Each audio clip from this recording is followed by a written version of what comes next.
Bonjour Sophie Le Ménestrel. Bonjour Benoît. Nous sommes devant l'étal du fromager et on va parler aujourd'hui du Chaours. C'est un fromage doux et crémeux le Chaours. Moi j'adore les fromages. Je voudrais vous parler de tous les fromages, on en a plus de 400 en France.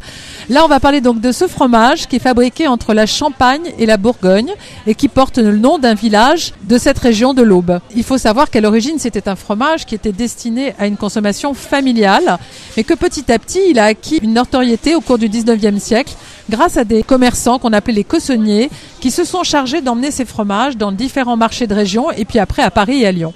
On le reconnaît assez bien là sur l'étal parce qu'il a une forme cylindrique. Tout à fait. En fait, s'il n'avait pas cette forme, vous pourriez penser peut-être à un camembert, mais en fait, il a une forme très haute, un petit diamètre, parce qu'en fait, il est fabriqué dans ces moules qui lui donnent cette forme très typique du Chaours. Bonjour monsieur le fromager. Bonjour. Vous avez du Chaours, comment on choisit un bon Chaours? À ses côtés un peu moelleux, à sa croûte un petit peu jaunie. Ça a un petit goût de noisette, c'est un peu crémeux, ça a 50% de matière grasse donc c'est très bon. À la dégustation, vous allez découvrir un petit goût de noisette et parfois un goût léger de champignons frais. Donc c'est vraiment un fromage extrêmement agréable.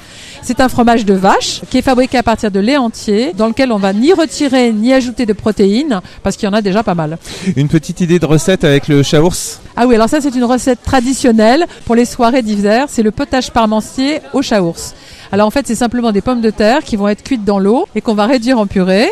On va ensuite les allonger avec un mélange lait crème et on ajoute ensuite des morceaux de Chaours qui vont fondre dans cette soupe. Alors voilà, on ne s'en prive pas, une bonne idée pour ceux qui ne connaissent pas encore le Chaours. Allez donc découvrir ses saveurs. Merci beaucoup Sophie, on retrouve toutes vos recettes et tous vos bons conseils sur votre site terroirdechef.com. À la semaine prochaine. À la semaine prochaine Benoît.